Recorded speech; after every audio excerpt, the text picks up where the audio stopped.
Alhamdulillahirabbil alamin wa sallallahu ala Muhammadin wa alihi wa sahbihi. Allahumma shalli ala Muhammad. Sebelum memulai, saya ucapkan selamat kepada seluruh Syiah Amirul Mukminin, seluruh Syiah Imam Zaman Ajalallahu Farajah Syarif, terkhusus untuk Imam Zaman Ajalallahu Farajah Syarif dan para ulama, khususnya Rahbar Muazzam, atas hari mulia diangkatnya dan disahkannya Rasulullah Shallallahu Alaihi Wasallam sebagai Rasul dan sebagai Nabi, di mana bertepatan pada tanggal 27 Rajab yang masyhur dan umum diterima di pandangan Syiah bahwa tanggal 27 Rajab adalah hari Mab'ats, yakni hari diangkatnya dan disahkannya Rasul Shallallahu Alaihi Wasallam sebagai Nabi. Memang ada penukilan dan jalur sejarah lain yang mengatakan bahwa hari ini adalah hari Isra Mi'raj, Isra wa Mi'raj. Namun di dalam sejarah yang masyhur di Syiah dikatakan hari ini adalah hari Mab'ats atau hari diangkatnya dan disahkannya Rasul sebagai Nabi Sallallahu Alaihi Wasallam.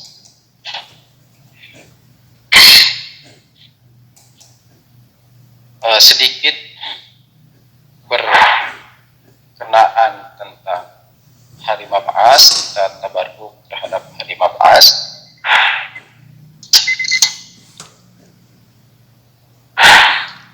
Ada hal misalnya beberapa pendapat yang mengatakan apakah sebelumnya Nabi itu sebelum peristiwa Mab'ats, apakah Nabi itu bukan Nabi? Ada orang mengatakan, ada yang mengatakan, oh enggak, Nabi itu sejak kecil dia Nabi, sejak baru lahir dia sudah Nabi. Kita mengatakan Nabi secara hukum syar'i, yakni secara hukum tasyri'i, dia menjadi Nabi tepat setelah peristiwa Mab'ats tersebut. Namun potensi dan kuwah serta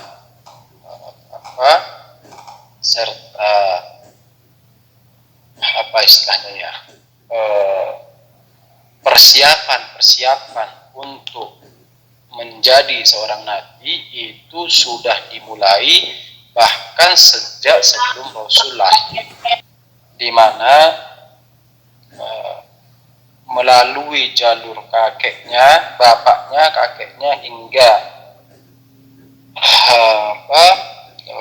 bebuyut, Adnan dan sebagainya sampai ke Nabi Ibrahim alaihissalam, seluruh jalur sanad dan nasabnya Nabi itu terjaga. Ada satu hal yang unik mengenai bapaknya Nabi Rasulullah SAW, yaitu Abdullah. Di masanya, yakni sebelum lahirnya Abdullah, bapak Nabi, Abdul Muttalib. Jadi ini sekaligus juga pelajaran bagi kita bahwa ada dua penyebutan. Ada yang mengatakan Abdul Muttalib, ada jadi toknya yang musyaddad, ada Abdul Muttalib, lamnya yang musyaddad. Umumnya di Ahlussunnah wal Jamaah mengatakan Abdul Muttalib, Abdul Muttalib, yani toknya yang musyaddad. Kalau di Syiah masyhurnya dikatakan Abdul Muttalib, lamnya yang musyaddad. Nah, eh, di masanya Abdul Muthalib itu susah dapat anak. Jadi susah dapat anak, lalu beliau bernazar, seandainya saya dikaruniai seorang anak, bukan seorang anak, seandainya saya dikaruniai anak, maka jika ada 10 anak, satunya akan saya korbankan. Jadi jika saya memiliki 10 anak, satu darinya akan saya korbankan. Lalu ternyata Allah Ta'ala mengabulkan nazarnya. Jadi Abdul Muthalib dapat banyak anak, ada 10 anak. Mulailah hendak menjalankan nazar. Lalu siapa yang hendak dikorbankan? Kan mereka mengatakan ya udah gini aja, kita kalau di Indo itu istilahnya lempar dadu mungkin ya.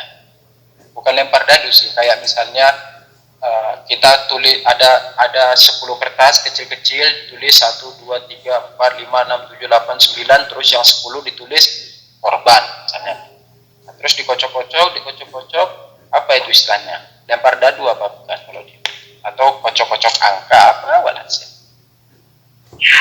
Nah, terus udah ayo pilih siapa yang dapat tulisan korban, maka dia yang jadi korban. Oke.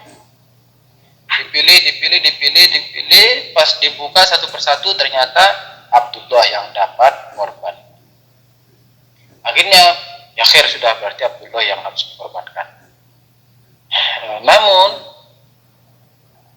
seorang bapak tidak kuasa untuk mengorbankan anaknya. Jadi seorang bapak tidak kuasa untuk mengorbankan anaknya. Akhirnya cari jalan gimana ini caranya sehingga tidak harus dikorbankan.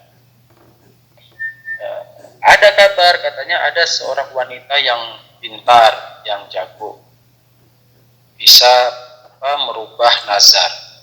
Coba kalian ke sana. Akhirnya didatangilah si perempuan itu.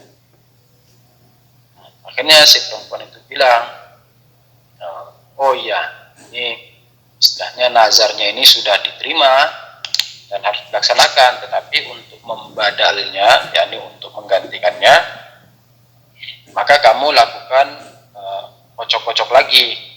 Cuman kocok-kocoknya kamu tulis dari 1 sampai 10. Kalau seandainya dari 1 sampai 10 itu terdapat nama si Abdullah ini, maka kamu tambahin lagi 10 lagi. Sampai apa? Sampai 10-10-nya yang kamu pilih itu tidak ada nama Abdullah. Oke, udah. Akhirnya dikocok pertama. Kocok, dipilih. Pas nomor 10-nya namanya Abdullah yang. Jadi nomor 1 ontak, nomor 2 ontak, nomor 3 ontak, nomor 4 ontak, sampai nomor 10 namanya Abdullah yang keluar. Kocok lagi, sudah 10 kan? Kocok lagi. Terus sampai 10 kali diulang. Nah, pada saat 10 kali diulang, keluarlah 10-10-nya itu ontak. Akhirnya Abdullahnya itu tidak masuk dalam 10 itu. Nah, dari situ didapatkan bahwa untuk harga seorang manusia itu 100 ontak. Makanya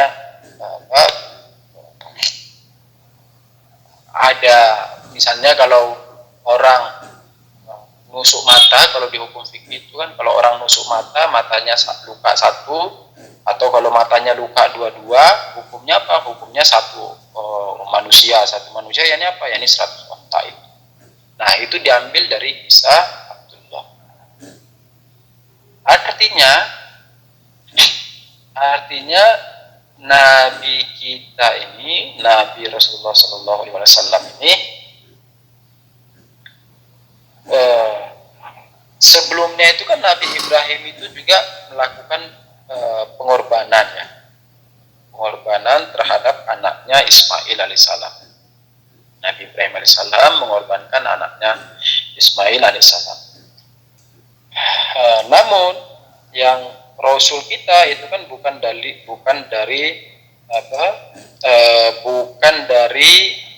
pengorbanan itu, melainkan apa?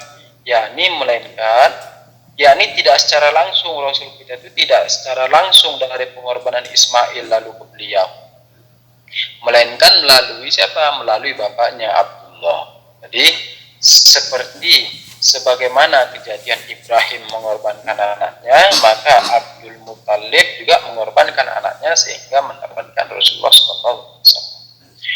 Artinya dari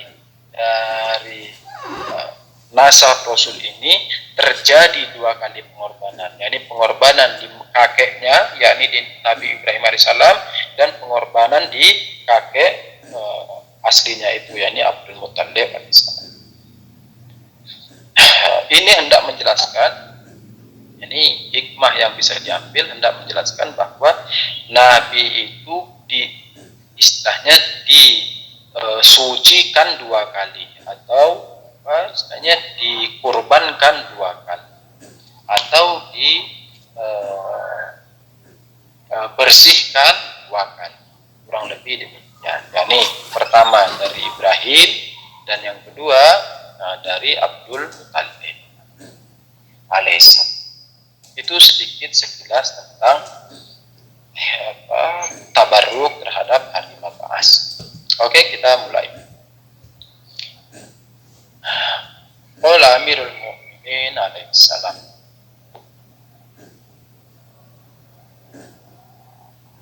al-ilmu wirasatun karimatun wal qadahu hulalun mujaddadatun wal fikru mir'atun sodiyatun. Amirul Mu'minin Imam Adli Salam menyampaikan 3 sifat yang dengannya manusia menjadi mulia. Yang pertama ilmu, yang kedua adab, yang ketiga berpikir. Kita fokus ke 2 sifat, ilmu dan adab. Di dalam hikmah terdapat pembagian hikmah nazari dan hikmah amali. Ini hikmah terbagi menjadi 2, hikmah nazari dan hikmah amali. Apa itu hikmah nazari dan apa itu hikmah amali? Singkatnya, hikmah amali itu hal-hal yang berkaitan dengan takwini. Sedangkan hikmah amali adalah hal-hal yang berkaitan tentang tasyri'i. Maksudnya apa? Maksudnya hikmah nazari itu adalah tentang ada dan tiadanya sesuatu. Hikmah nazari itu merupakan dasar atau asas di mana seseorang mengetahui sesuatu. Jadi misalnya ditanya, api itu ada? Oh iya ada. Bulan itu ada? Oh iya ada. Lalu misalnya, apakah bulan itu bercahaya? Iya, bulan itu bercahaya. Apakah matahari bercahaya? Iya, matahari bercahaya. Nah, ilmu-ilmu ini disebut dengan hikmah nazari.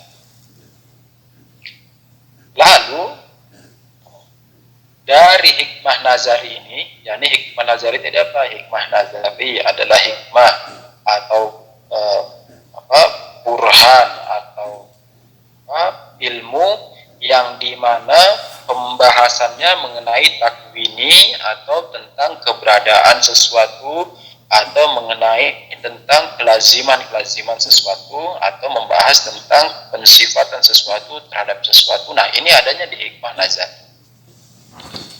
Lalu setelah orang melewati hikmah nazari, akan meniscayakan terhadap hikmah amalinya. yakni hikmah amali apa? Hikmah amali adalah ilmu yang mengharuskan seseorang untuk melakukan atau menjauhi sesuatu. Contoh, kalau di hikmah nazari kita mengetahui bahwa api itu panas, maka di hikmah amali akan mengharuskan kita menjauhi api, yakni jangan bermain api, jangan mendekati api.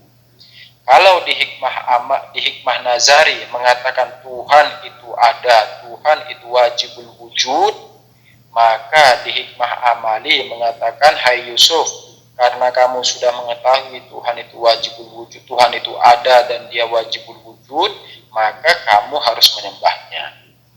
Nah, ini rentetan daripada hikmah nazari dan hikmah amali.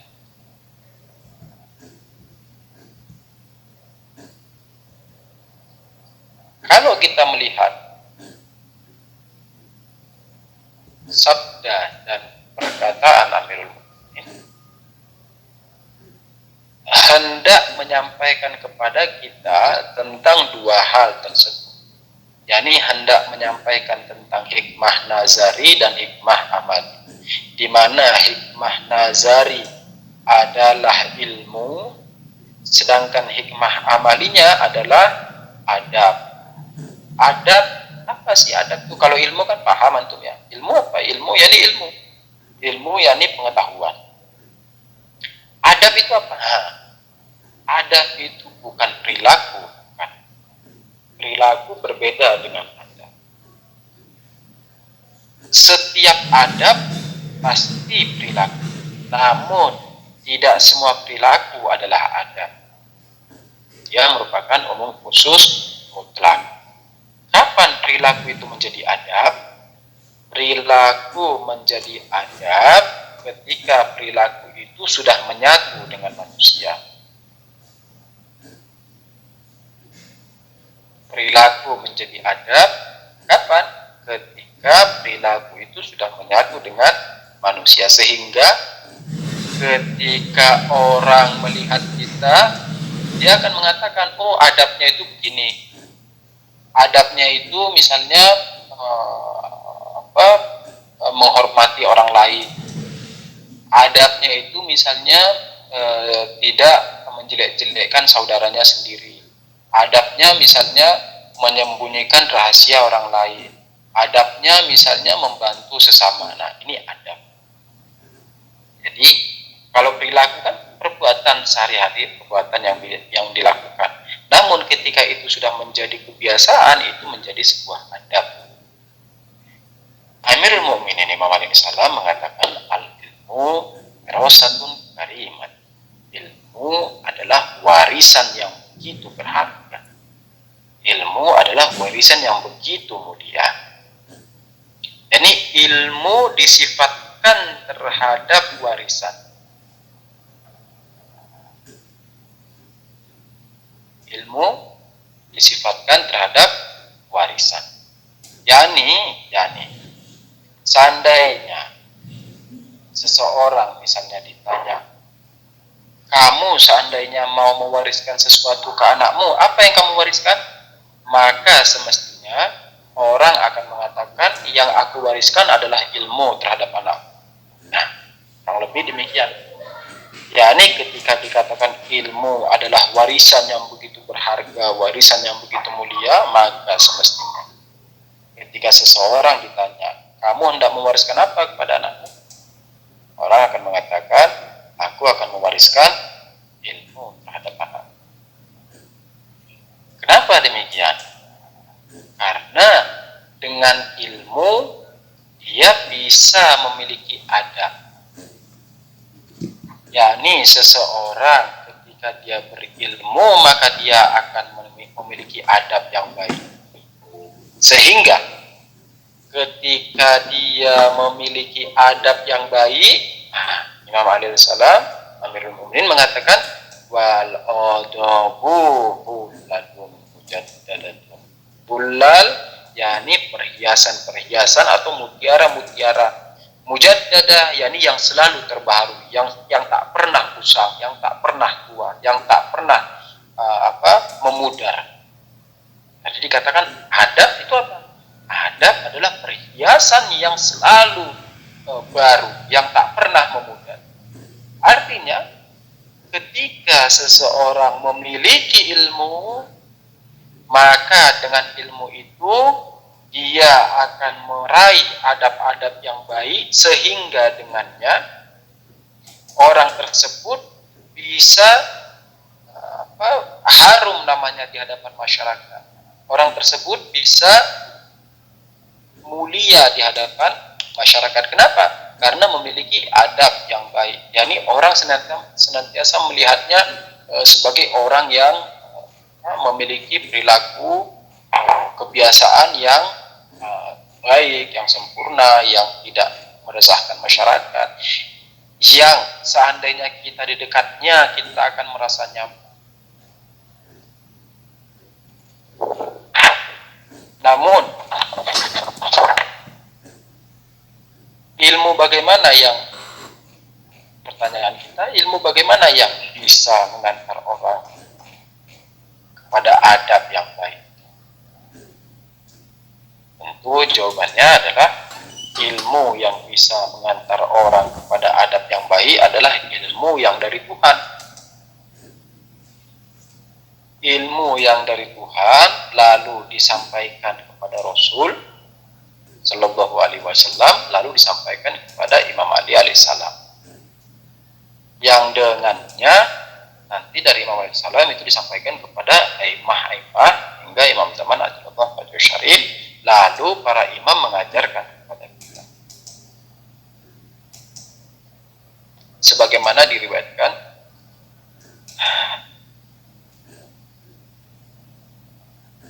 Imam Ali alaihissalam bersabda, ngomong ke Kumail ibn Ziyad, yang antum biasanya malam Jumat baca doa Kumail itu.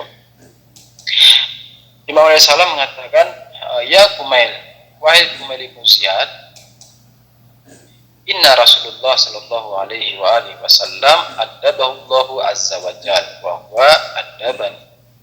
Wahai Kumail, sesungguhnya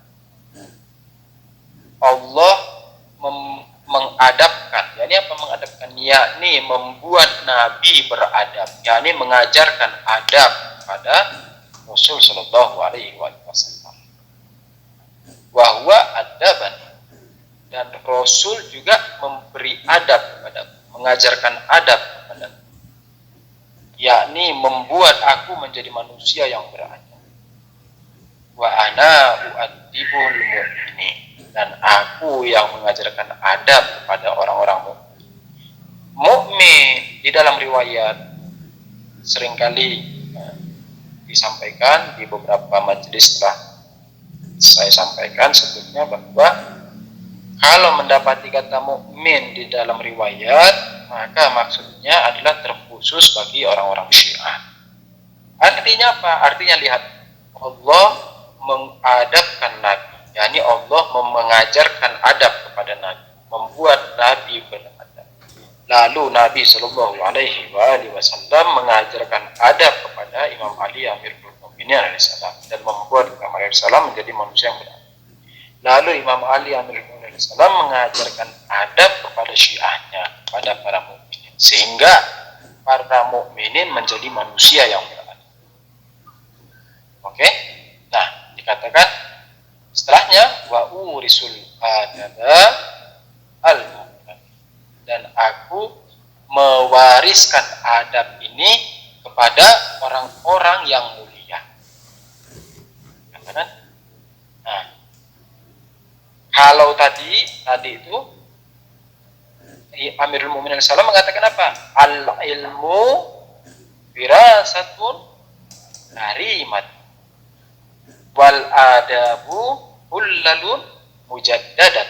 Nah, sekarang kalau tadi dikatakan apa? Ilmu adalah warisan yang mulia, karim. Adab itu apa? Adab adalah perhiasan yang tak pernah memudar, yang tak pernah menua, yang selalu baru. Lalu di sini, di hadis ini dikatakan, Amirul Mukminin SAW mengatakan, urisul adab al-mukarramin. Aku mewariskan adab ini kepada siapa? Kepada orang-orang yang mulia. Pertanyaan, siapa orang-orang mulia ini? Orang-orang yang mulia ini adalah diterjemahkan dari hikmah yang keempat tadi. Ya, ini apa? Orang-orang mulia, orang-orang karim adalah orang-orang yang telah diwarisi ilmu. Kenapa?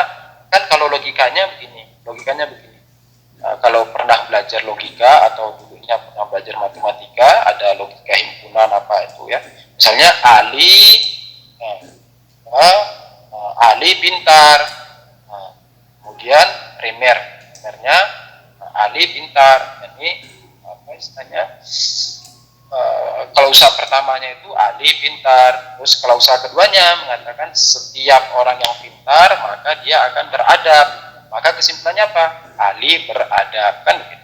Nah, sekarang kita susun juga demikian.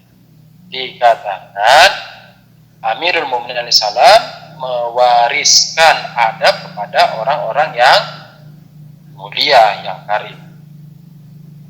Pertanyaan, yang karim ini siapa? Dikatakan orang ilmu adalah warisan yang karim. Artinya apa? Artinya orang yang berilmu adalah orang yang karim. Kesimpulan, maka Amirul Mukminin alaihissalam mewariskan adab kepada orang yang berilmu. Oke, paham sampai di sini?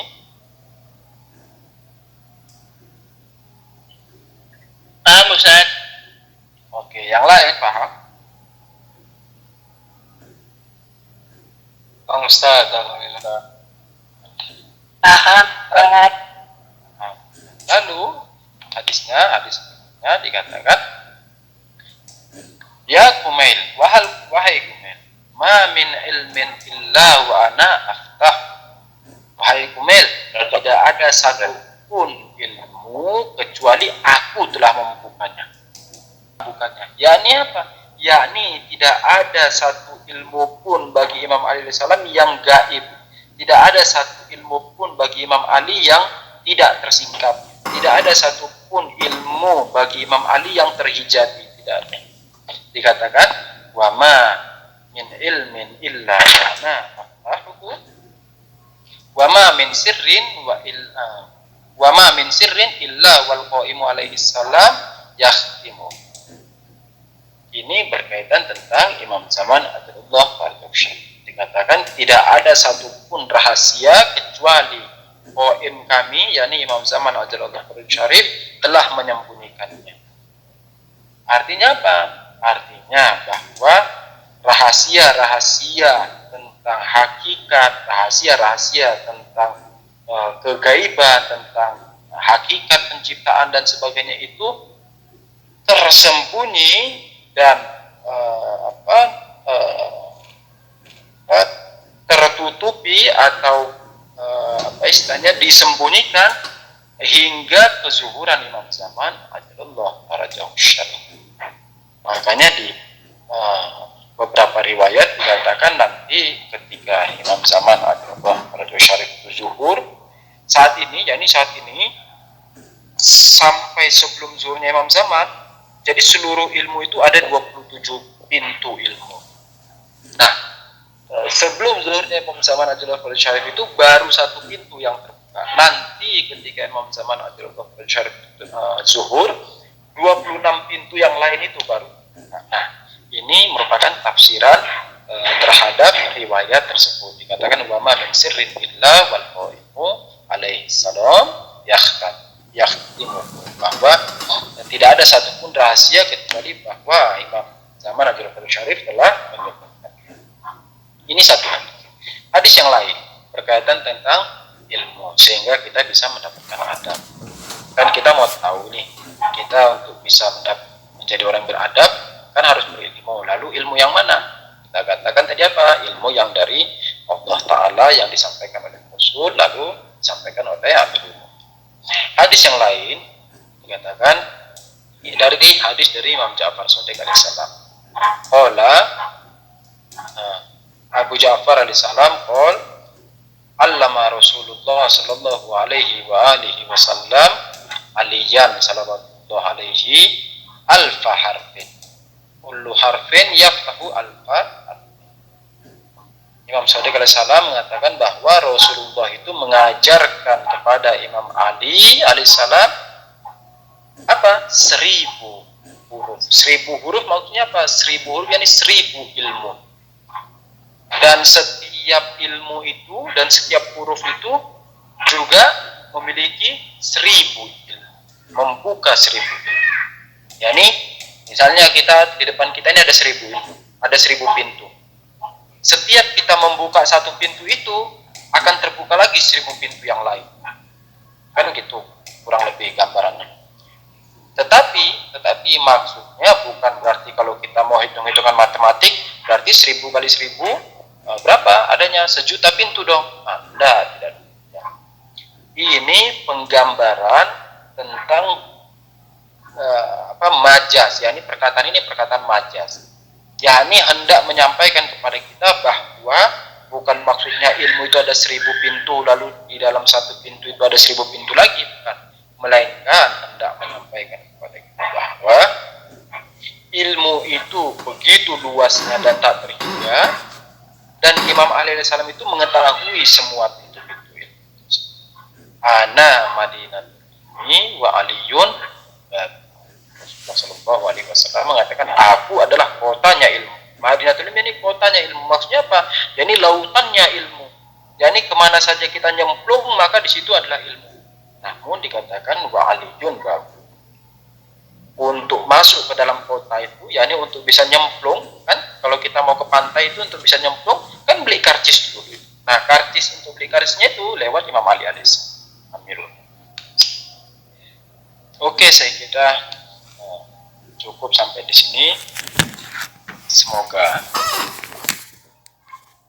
kajian ini bisa menambah pengetahuan kita dan juga bermanfaat terhadap kehidupan kita, khususnya menggunakan ilmu kita dengan baik sehingga kita menjadi orang-orang yang beradab, di mana adab itu akan menjadikan kita orang yang mulia dan berharga serta tidak jatuh di hadapan masyarakat. Amin. Para imam tidak menganjurkan kepada kita kamu berburu-buru di hadapan masyarakat. Tidak. Para imam itu menganjurkan dan mengajarkan kita sehingga kita mulia di hadapan masyarakat, sehingga kita memiliki martabat dan memiliki kehormatan di masyarakat. Makanya sebelumnya pernah disampaikan bahwa setan itu targetnya cuma satu, tujuannya cuma satu, yaitu menghilangkan rasa malu dari kita. Kenapa? Karena ketika kita tidak memiliki rasa malu, maka harga diri kita akan hilang ya. Bila taufik ya, assalamualaikum warahmatullahi wabarakatuh. Malam ini malam Jumat sekaligus mendekati maghrib, di mana dikatakan di hari Kamis, ini dari Kamis ketika menjelang maghrib, pintu-pintu terbuka, pintu-pintu samawi itu terbuka, pintu-pintu ukhrawi terbuka. Dianjurkan membaca sholawat sebanyak-banyaknya dan juga berdoa sebanyak-banyaknya. Namun kita juga tak boleh lupa dengan para asatid kita, para orang tua kita, kakek kita, ibu, bapak, adik, saudara, keluarga, ulama dan sebagainya. Mendoakan mereka, para ulama kita, khususnya Rahbar Muazzam, Imam Khomeini, Ayatullah Bahjar, Ayatullah Qazi Tabatabai, Ayatullah Misbah Yazdi, Ayatullah Yahya Ansuri Shirazi, Ayatullah Allamah Tabatabai, Ayatullah Alami Syarun, dan asatid-asatid kita, marhum Ustaz Hasan Abu Ammar, marhum Habib Husin Al-Habsyi, marhum Ustaz Jaluddin Rahmat. Semoga Allah merahmati mereka semua dan menjaga ulama-ulama yang masih hidup, Ayatullah Jawi Umuli, Allamah Sa'udir, Rahman Muazzam, Hafizahullah, dan mempercepat kezuhuran Imam Zaman, Adilullah, insyaAllah. Al-Fatihah Mas. Bila taufiq wal hidayah. Assalamualaikum warahmatullahi wabarakatuh. Waalaikumsalam. Boleh bertanya Ustaz? Ustaz, Betul. Hari ini karena saya lagi tidak kelas, yang mau bertanya betul. Bismillahirrahmanirrahim. Yang mau saya tanyakan begini Ustaz, perbuatan apa hingga yang membuat kita tidak mengenal imam zaman, dan kemudian sebaliknya amalan atau perbuatan apa saja sehingga kita di saat imam zaman zuhur kita mengenal beliau, begitu Ustaz. Syukur. Oke, Afwan. Anda jawab dulu ya. Pertanyaan ini sudah sering disampaikan.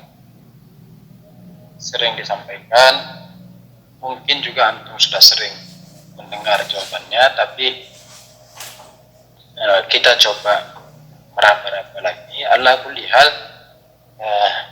wa tawassaw bil haqqi wa tawassaw bis sabr. Ini kita saling mengingatkan dalam kebenaran, khususnya tentang Imam Zaman radhiyallahu anhu. Logikanya begini. Misalnya antum orang-orang ekonomi ya, yang kuliah ekonomi sampai S3 ekonomi. Lalu antum misalnya ngelihat seseorang, dia lagi ngomong, dan pembahasan ekonomi, misalnya lagi bahas merger ekonomi, lagi bahas misalnya perkiraan estimasi ekonomi dan sebagainya itu. Tentu antum akan mengenali bahwa ini orang pasti pernah sekolah ekonomi, kan begitu. Begitu juga yang misalnya pernah kuliah matematik. Ketika melihat orang lagi bahas matematik, integral, fungsi, turunan dan sebagainya, dan dia jelasin hal itu, dia langsung paham, oh ini pasti pernah kuliah matematik. Begitu juga yang teknik, begitu juga yang tukang buat kue misalnya, yang jago tata boga. Misalnya ada ibu-ibu lagi ngumpul ya, 4-5 orang ngumpul, terus ada satu yang bahas buat kue, ini loh ramuannya sekian gram, kalau dicampur ini rasanya jadi begini, campur ini rasanya begini. Pasti terus bilang, wah ini orang pasti paham banget tentang kue kan. Imam Zaman juga demikian, Imam Zaman Syarif juga demikian. Yani kalau kita, artinya apa? Ada satu kaidah. Sebelum sampai pada kesimpulan itu ada satu kaidah dulu yang disampaikan. Kaidahnya bahwa semakin kita mendekati komunitas sesuatu, yakni semakin kita tenggelam dalam satu komunitas, maka kita akan mengenali siapa-siapa saja orang dalam komunitas tersebut. Kan gitu. Kalau kita komunitasnya di ekonomi, kita akan mengetahui siapa-siapa saja orang di ekonomi. Kalau kita komunitasnya di teknik, kita akan mengetahui. Kalau kita komunitasnya di tata boga, juga kita akan mengetahui. Misalnya ketemu seseorang di jalan, oh ini orang misalnya paham tata boga, atau oh ini orang tidak paham tata boga dan sebagainya. Imam Zaman juga demikian. Orang yang semakin tenggelam dalam dunia Imam Zaman Syarif, maka akan mengenali siapa Imam Zaman. Tetapi ketika kita jauh dari Imam Zaman, hatta misalnya Imam Zaman mengatakan ana ini Imam Zaman, kita tidak tahu dan mungkin tidak percaya. Nah, lalu bagaimana sehingga kita bisa masuk dan tenggelam dalam dunia itu? Maka berperilakulah sebagaimana yang diminta oleh Imam Zaman adalah sebagaimana di doa ahad yang tidak diwajibkan ya. Doa ahad itu tidak diwajibkan, tetapi sangat dianjurkan untuk dibaca setiap hari, setiap subuh sangat dianjurkan untuk dibaca doa ahad. Dikatakan apa? Dikatakan wal musari'ina ilaih. Yani kita bergegas, bercepat-cepat untuk menuju ke Imam Zaman. Dan dikatakan apa? Juga kita bergegas untuk kazoi, yani bergegas untuk melaksanakan kebutuhan-kebutuhan dan perintah-perintahnya. Nah, ketika kita sudah demikian, yakni bergegas menuju Imam Zaman dan bergegas melaksanakan perintah-perintahnya, maka tentu kita akan masuk ke dalam ruang lingkup Imam Zaman. Misalnya, menjauhi yang haram, melaksanakan yang wajib. Itu. Jadi, melaksanakan hal-hal yang wajib, tidak meninggalkan yang wajib, dan menjauhi yang haram. Atau tidak melaksanakan yang haram, tidak meninggalkan yang wajib dan tidak meninggalkan yang haram, atau melaksanakan yang wajib dan menjauhi menjauhi yang haram. Itu dulu. Jadi kalau tahu wajib laksanakan. Misalnya apa? Sholat 5 waktu, puasa, apalagi yang wajib-wajib, menghormati orang tua, apalagi yang wajib, misalnya zakat, khumus, itu hal-hal yang wajib yang tidak boleh ditinggal. Terus yang haram misalnya apa? Yang haram misalnya minum khamar, nauzubillah. Terus apalagi misalnya berbohong, apalagi misalnya menggibah atau membuka aib saudara, itu tidak. Jadi yang haram-haram ditinggalin, yang wajib-wajib dilaksanain. Nanti terus pelan-pelan baru kita masuk ke yang mustahab, lalu meninggalkan yang makruh.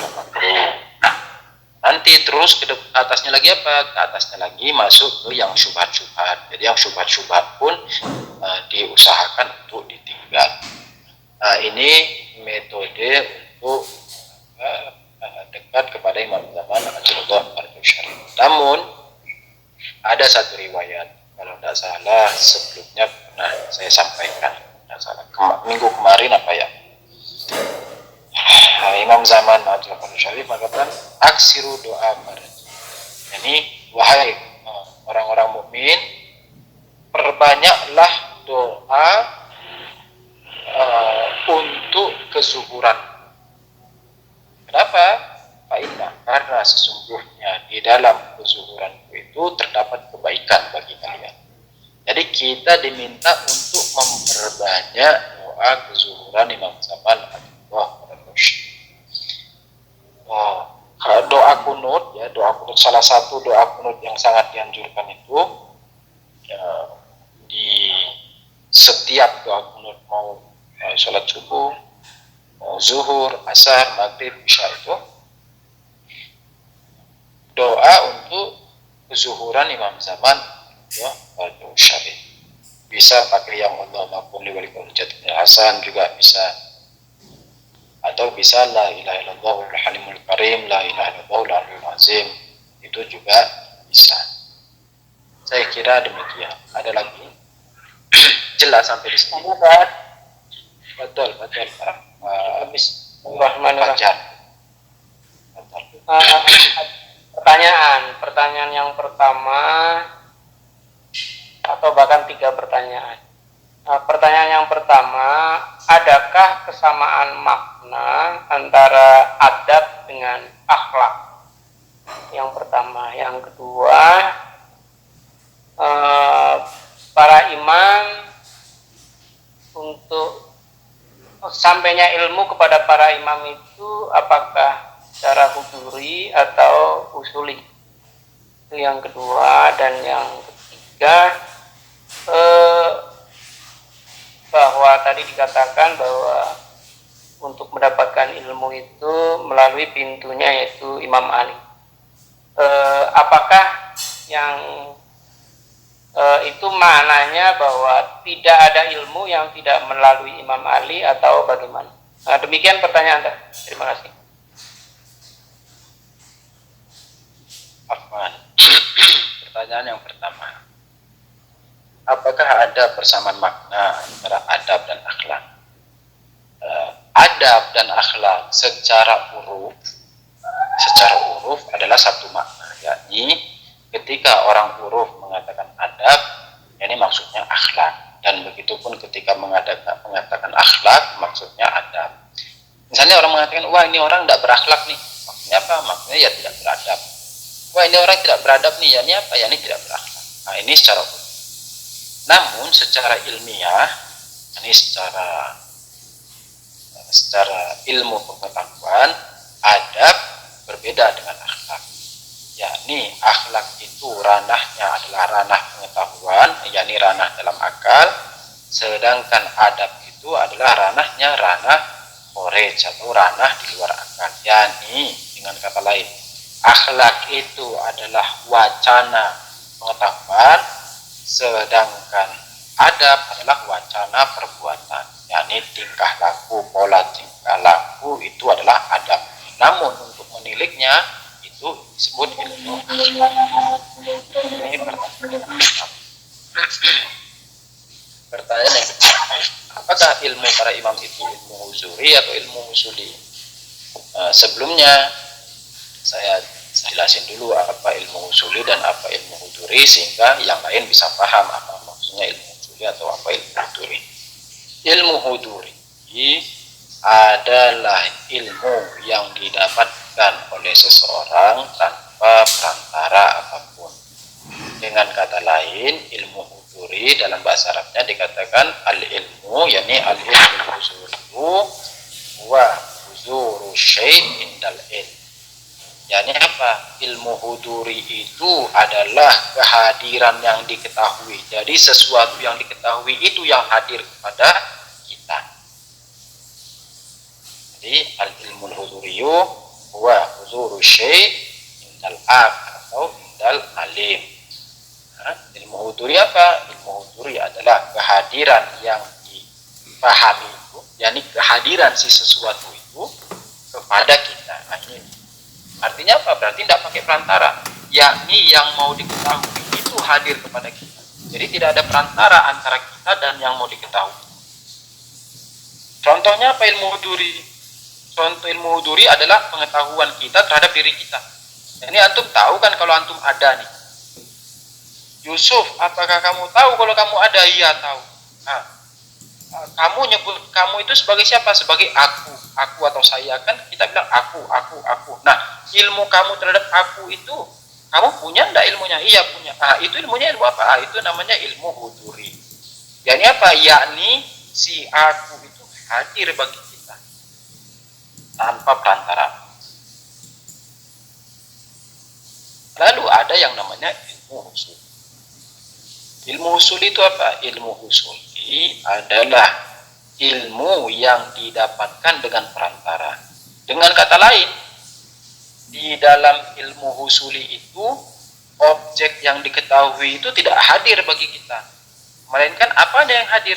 Yang hadir adalah konsepnya atau gambarnya atau surahnya. Seperti misalnya ilmu kita terhadap teh manis yang di depan kita. Ada teh manis di depan antum tuh kan ya? Antum tahu kan teh manis di depan antum itu?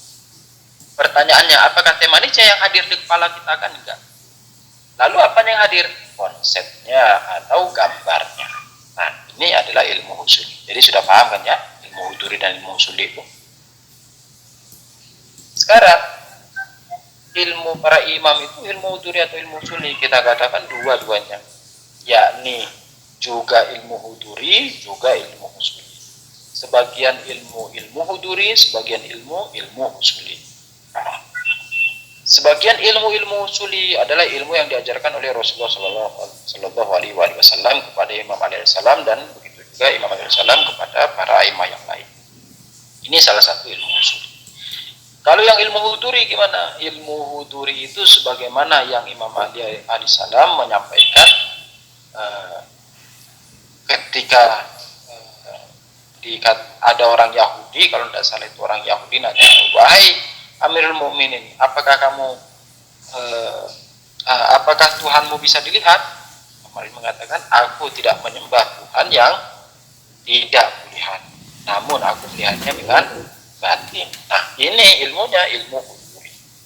Begitu juga perkataan yang Muhammad yang lain yang mengatakan seandainya hijab Tuhan itu terbuka satu lagi, ini satu langkah lagi terbuka, maka tidak akan menambah derajat keyakinanku kepadanya.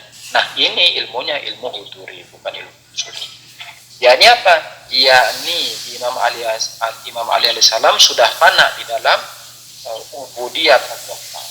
Nah, ini ilmunya ilmu huzuri. Ini untuk pertanyaan yang kedua. Sampai sini paham untuk jawaban yang kedua?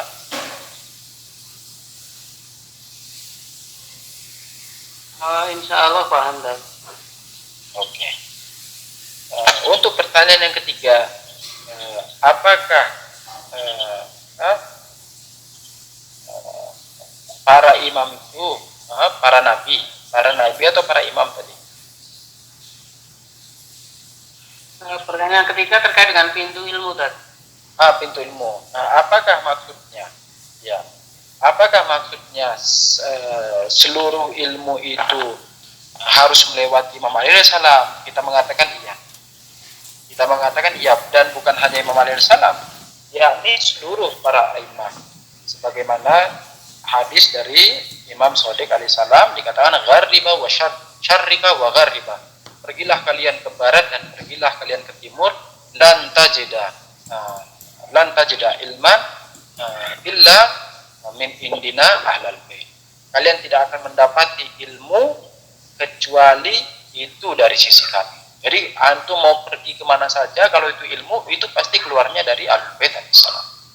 Lalu mungkin orang akan bertanya, lu terus gimana dengan ilmu sihir? Kan tidak boleh itu. Hatta ilmu sihir juga dari ahlul bait alaihissalam.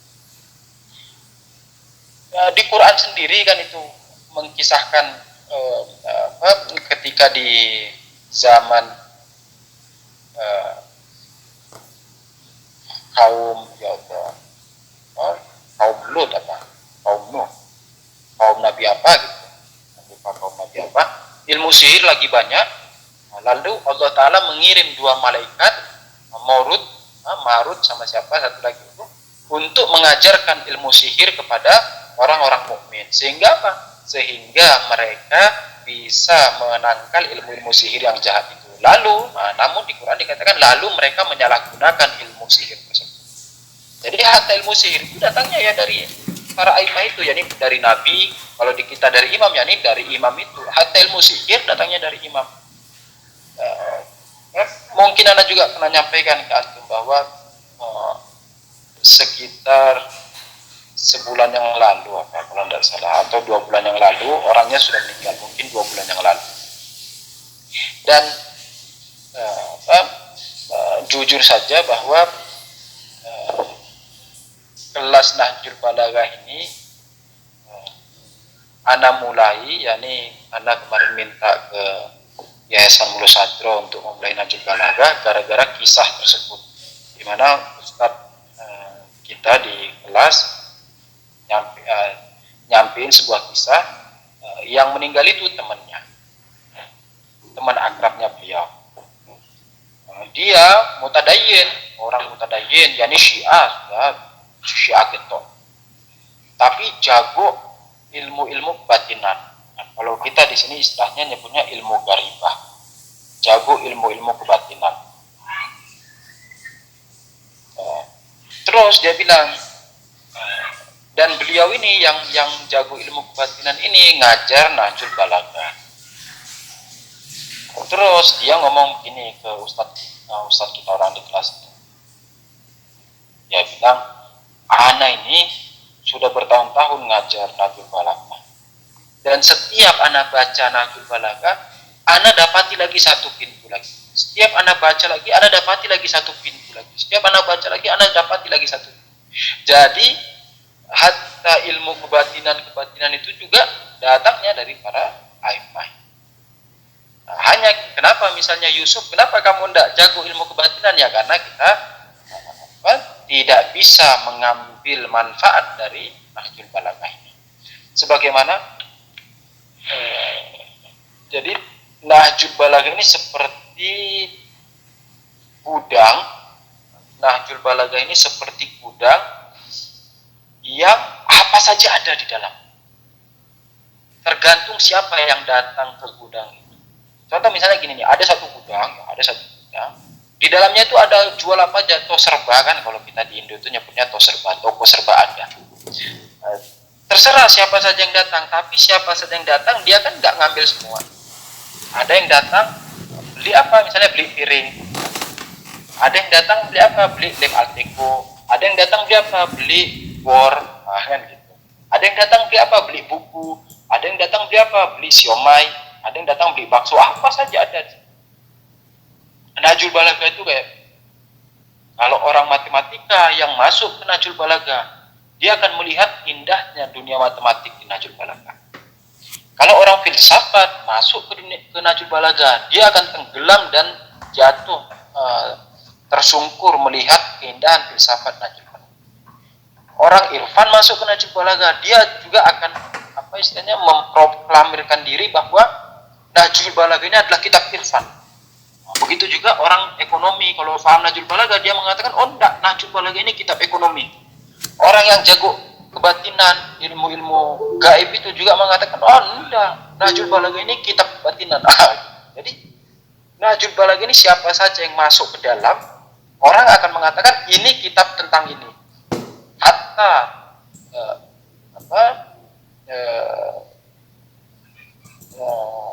siapa? Ibnu Abil Hadid kalau tidak salah namanya. Ibnu Abil Hadid dia orang Sunni Mu'tazilah. Orang Sunni Mu'tazilah, salah satu pensyarah Nahjul Balagha. Syarahnya Ibnu Hadid, kalau salah namanya Ibnu Hadid. Pensyarah Nahjul Balagha, dia mengatakan apa? Dia mengatakan seluruh para penyair itu tunduk dan sujud di hadapan Amirul Mukminin alaihissalam. Karena apa? Karena kefasihan dan kebaligan Nahjul Balagha. Jadi orang-orang penyair itu menyatakan bahwa Nahjul Balagha ini kitab syair. Siapa saja yang masuk ke Nahjul Balagha akan mengatakan ini kitab kami. Kalau kita misalnya suka filsafat, kita mengatakan Nahjul Balagha itu kitab filsafat. Kita suka irfan, bilang Nahjul Balagha itu kitab irfan. Jadi apa saja ada di situ. Mau ilmu sihir, mau ilmu kebatinan, mau ilmu apa, itu lewatnya dari Imam Ali alaihissalam dan para a'immah yang lain. Demikian Pak Fajar. Mohon undur diri dulu. Masykurin semuanya. Semoga semua dalam lindungan Allah Ta'ala. Dan sekali lagi saya ucapkan selamat atas hari Mab'as. Semoga di hari ini antum semua mendapat keberkahan dan dimuliakan di sisi Allah Ta'ala. Dan hadiah majelis ini kita hadiahkan untuk zuhurnya Imam Zaman Al-Jadwah Al-Syarif, insyaallah. Bila taufiq. Assalamualaikum.